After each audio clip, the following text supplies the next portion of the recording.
We got a glimpse of the future today with two of the top five pitching prospects for the Cardinals on the mound against Detroit. Plus, it's been confirmed that there is a competition ongoing for the backup catching role. I'll introduce you to the contestants today on Locked On Cardinals. You are Locked On Cardinals, your daily St. Louis Cardinals podcast, part of the Locked On Podcast Network, your team every day.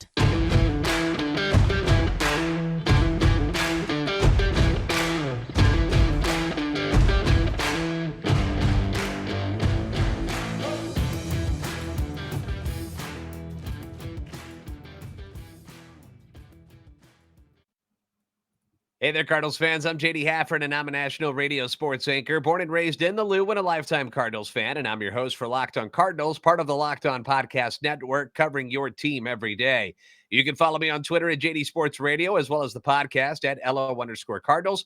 I want to thank those of you who make Locked On Cardinals your first listen every day.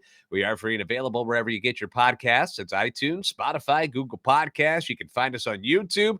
Make sure you like and subscribe if you are going to visit our YouTube page, and comment. That way you can interact with us. We got a good group of people who like to just talk Cardinal baseball down below on the comment section. So make sure you stop by, hit the notification button so you know when the new episodes are posted. This is a show serving Cardinal Nation and giving the best fans in baseball all of the info about the birds on the bat. On Monday, we got a look at part of the present Cardinals starting rotation with Jack Flaherty and Steven Matz on the hill against the Astros, and they didn't disappoint. It was great to see. They threw 6 innings between them, allowed just 1 run on 1 hit, struck out 9 as the Cardinals went on to win that game 7-1. On Tuesday, the team was on the road for their next spring training game to face the Detroit Tigers. And in this game, we got a glimpse of 2 of the possible future pieces of the Cardinals starting rotation in number 4 overall prospect and reigning minor league pitcher of the year for the Cardinals, Gordon Graceffo, and friend of the show, and number 8 prospect and former first-round pick Michael McGreevy. And boy, how things can change in 24 hours with everyone involved in the World Baseball Classic gone. We got to see a lot of the top young talent in the organization get some playing time today. Donovan led off and played third base. DeYoung was making the start at shortstop. You know, he's been dealing with that arm fatigue, so it was good to see him back at shortstop. He was batting second. Jordan Walker back in the lineup as well in right field and batting third. Juan Yepez was in left field batting cleanup. Dylan Carlson, who is now dealing with his own arm fatigue, was batting fifth and DHing. Nolan Gorman was at second base and batting sixth. Andrew Kisner was seventh catching. Taylor Motter at first base and batting eighth. And then Moises Gomez was in the 9-hole and in center field. That's right, center field for one Moises Gomez, who did play some center field at Double-A, but clearly that is not his position moving forward. He was out there because of necessity more than anything. Just doesn't have the wheels to be out there or the athleticism to be out there. But with Carlson ailing as far as his arm going, that's where he was today. It's spring training. You just let the guys play. We're not going to get too bent out of shape about that, okay? So defensively in the outfield, let me put this together for you. Walker in right field, and then it's Moises Gomez in center and Juan Yepez in left field. We know Gomez and Yepez aren't the greatest outfielders. In fact, they're pretty cringy. To have them both out there at the same time is pretty cringy, and it showed in this one.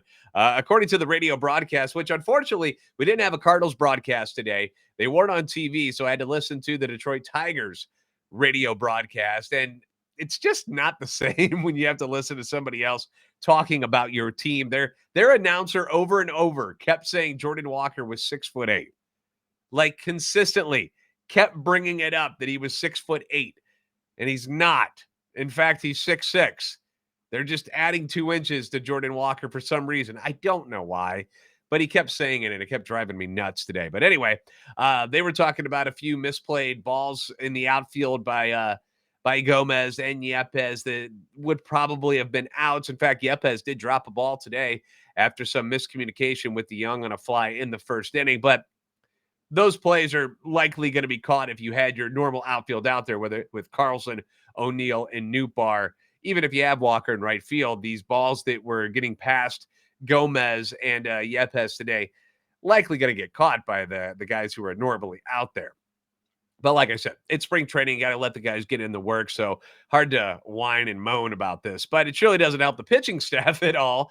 And they needed all the help they could get today. Both Graceffo and McGreevy, they really struggled in this one.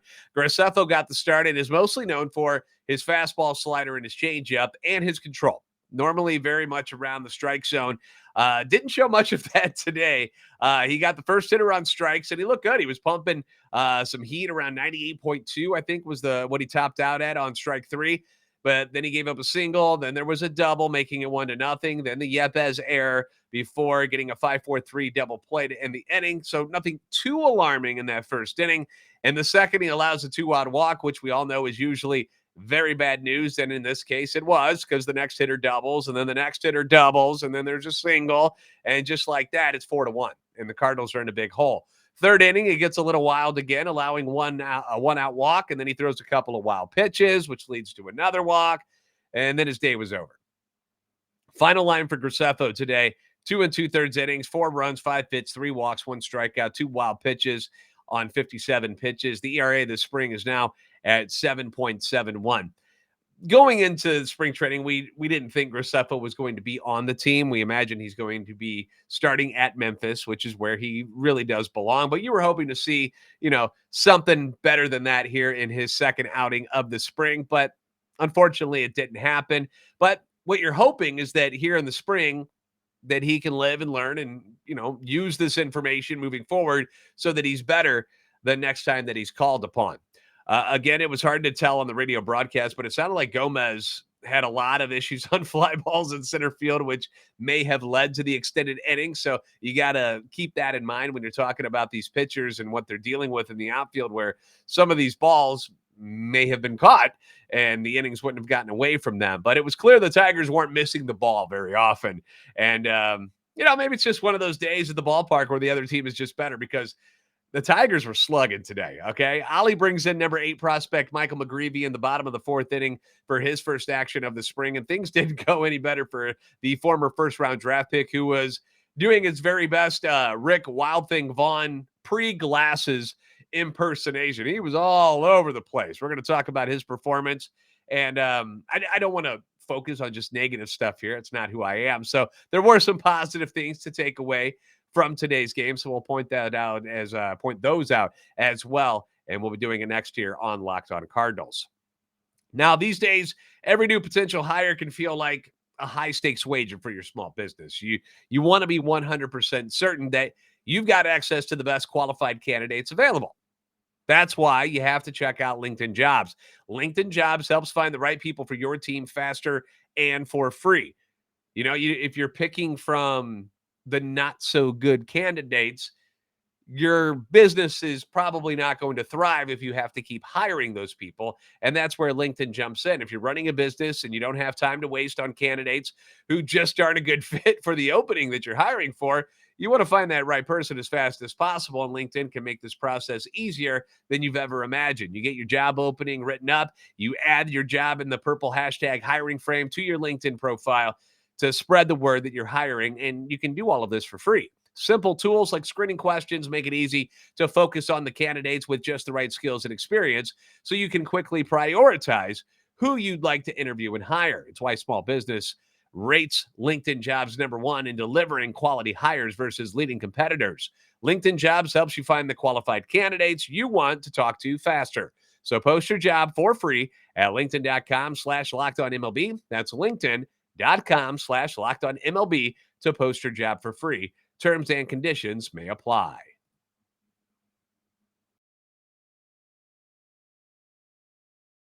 Michael McGreevy was the Cardinals' first-round draft pick in 2021. He comes out of UC Santa Barbara, which is the same place, in case you were wondering, where Cy Young winner and many hope future Cardinal Shane Bieber pitched at. And according to his scouting report, he's not really a swing and miss type of guy. In fact, from what I'm reading, he sounds more like a Dakota Hudson type of pitcher with better control and gets a lot of ground balls. That's his thing. Gets ground balls. It was something like 48% ground ball rate this past year. He was 6-4 ERA at 4.64 at Springfield last season. So this year, he's hoping to make the jump to Memphis, just like Gordon Graceffo is. Okay, so these guys are trying to move up, and they're here in camp this spring to get some work in. And there's no illusions that Michael McGreevy or Gordon Graceffo was going to start at the major league level this year. That's not why they're there. They're there to just kind of do their thing in front of the coaching staff, and if they can make an impression, great. If if they don't, so be it. We're not going to be down on them too much, but today just wasn't a good day for either one of these guys. McGreevy comes in the fourth inning, gets the first two hitters before allowing a ground rule double.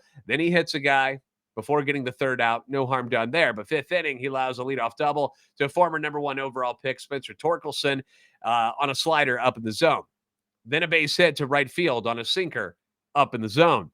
Gets an out before giving up a 2-run double on another sinker up in the zone. You're starting to see the pattern here. Up in the zone is not where you want to live if you're a ground ball pitcher. There are some pitchers who can live up in the zone, but you got to throw really freaking hard. That way people are popping it up and, just hitting fly balls that aren't carrying out of the ballpark. But that is not what McGreevy's game is. So sinkers up in the zone, not a good idea. You need to be more like a Steven Matz, who can pitch up in the zone, but still gets those ground balls if you're going to do that. So he walks a guy on 5 pitches, all 5 of them out of the zone. And that's followed up by a single. Now you got the bases juiced. And on the first pitch, he plunks a hitter, his second hit batsman of the day. That makes it 71, and that's when Ali comes out and yanks him.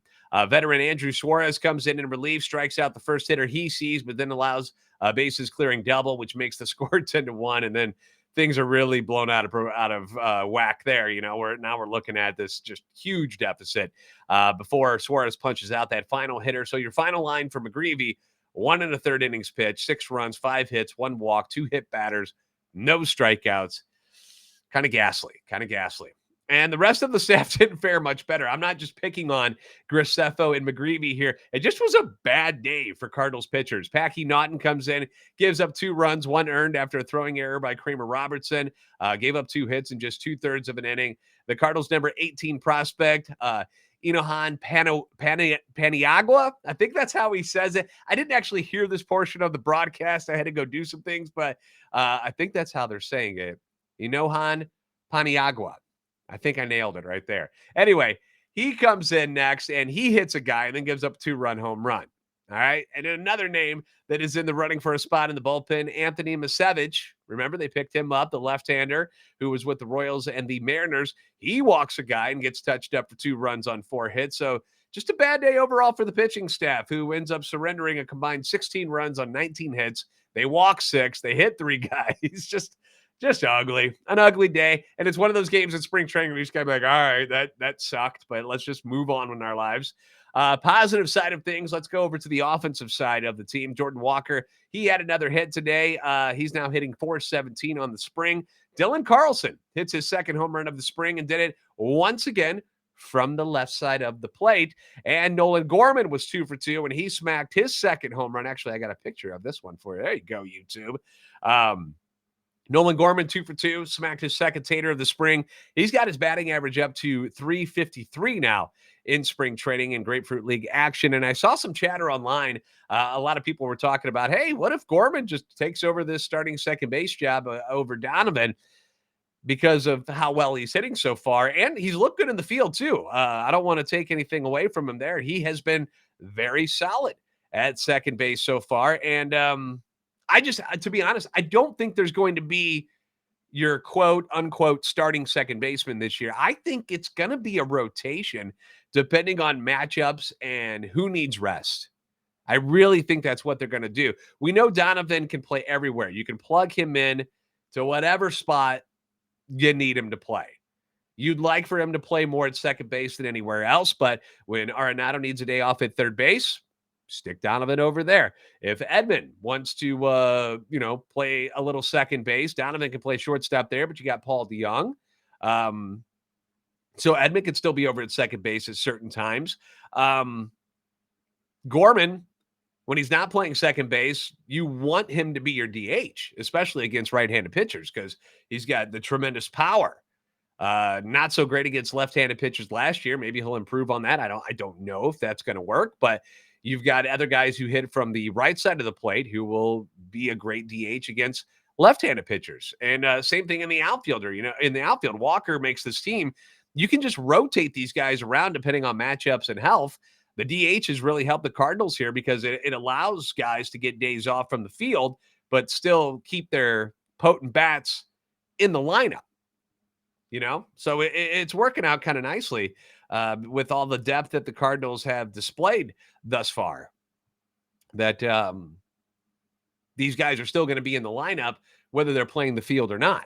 Wilson Contreras most certainly will be getting some days off from catching. They're not going to, I don't think they're going to throw the Yadier Molina catching load at him the way Yadi would catch in 140 games in a season. I can't imagine they do that, but I've read where Contreras is more than happy to do that if they want him to. But when he's getting days off from catching and he's still available to bat, you're going to have him in that DH role. He's going to be sliding in there a few times. So the question is, who's going to be that catcher? Who's going to be that backup catcher on the days that Contreras is not catching or is DHing instead? And I assumed, as most did, that Andrew Knizner had that role locked up. But recent comments from Ollie Marmol implies that that is not necessarily the case. And we're going to talk about that next on Locked On Cardinals.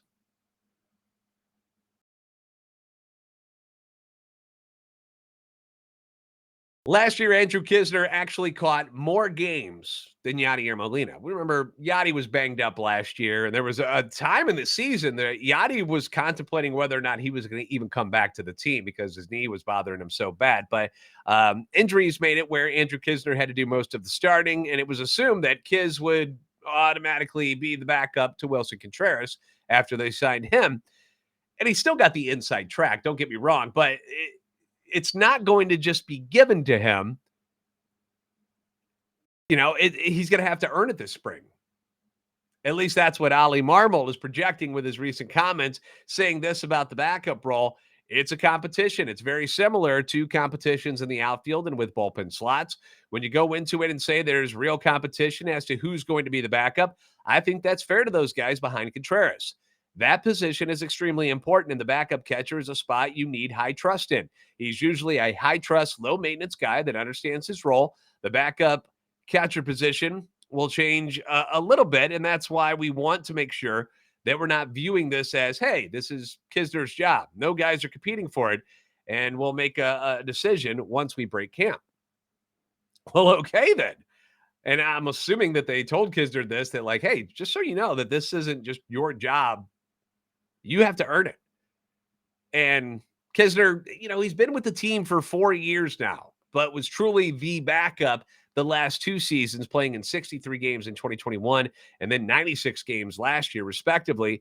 He knows the guys. He's been in this locker room for 4 seasons, and according to John Denton from MLB.com, he's a favorite among the staff due to his in-depth preparation that he says he's learned from Yadi over the years and his verbal skills. And I've heard his segment with the guys on 101 ESPN. He seems like a great dude, very popular among his teammates. If you look up photos from spring training, you'll see Knizner around all the guys. Like, he's constantly around people, laughing and smiling, and they're having a good time with them.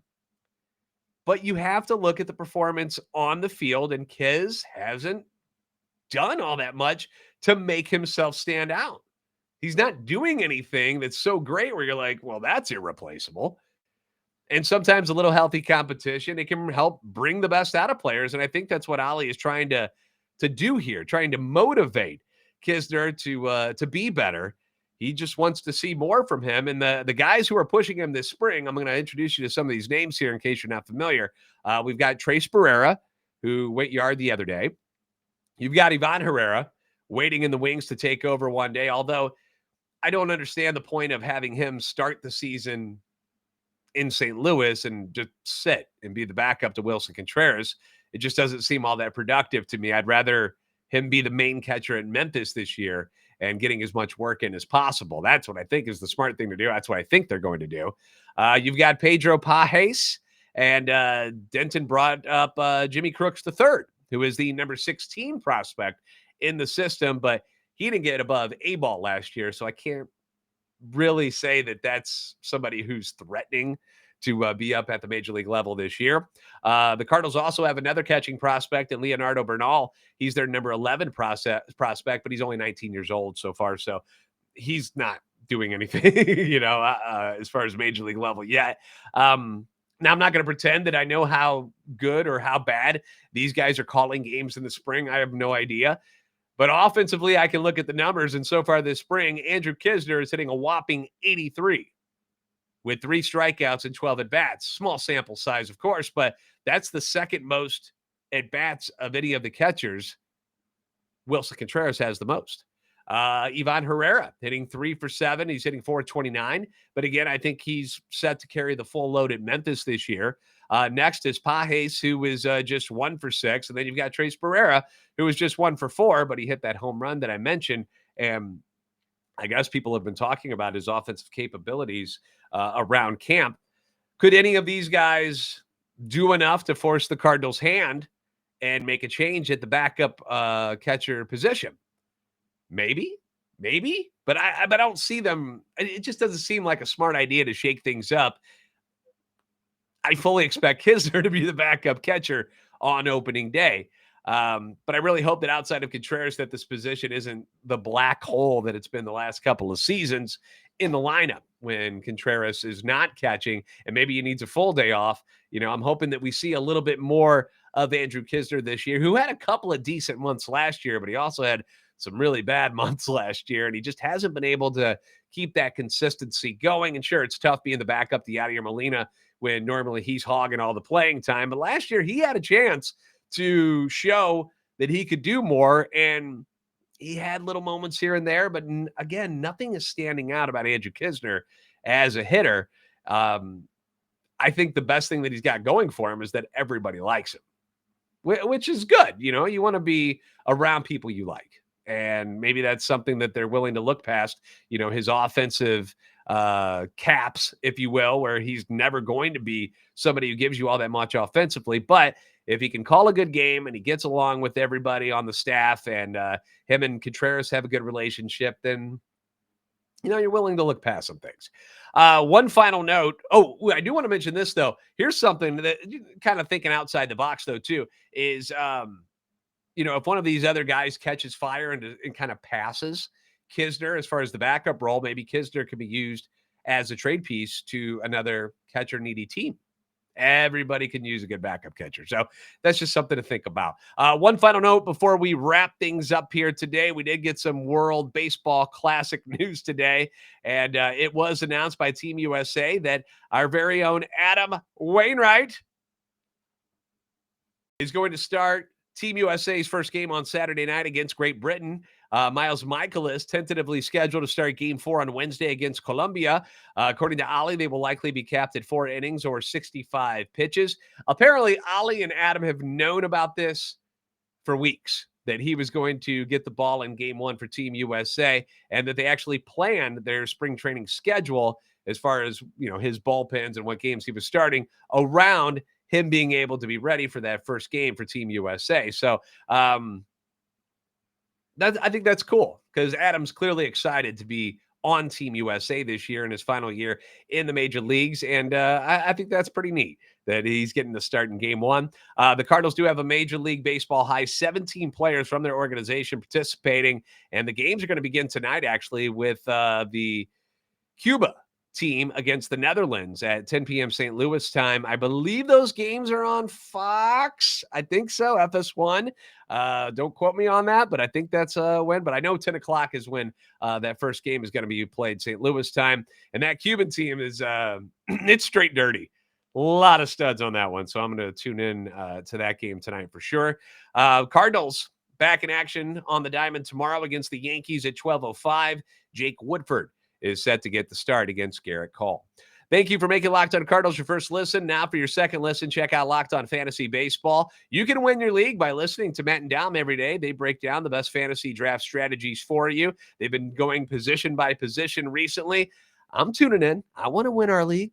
Find Locked On Fantasy Baseball wherever you get your podcasts and on YouTube, part of the Locked On Podcast Network, your team every day. If you haven't already, please give us a follow on Twitter at LO_Cardinals and at JD Sports Radio. Like and subscribe on YouTube to help our channel and love for the Cardinals grow throughout the world. I appreciate all of you guys chiming in on the comments and liking and subscribing. You guys are fantastic. You're the best fans in baseball for a reason. And I'll see you next time on Locked On Cardinals.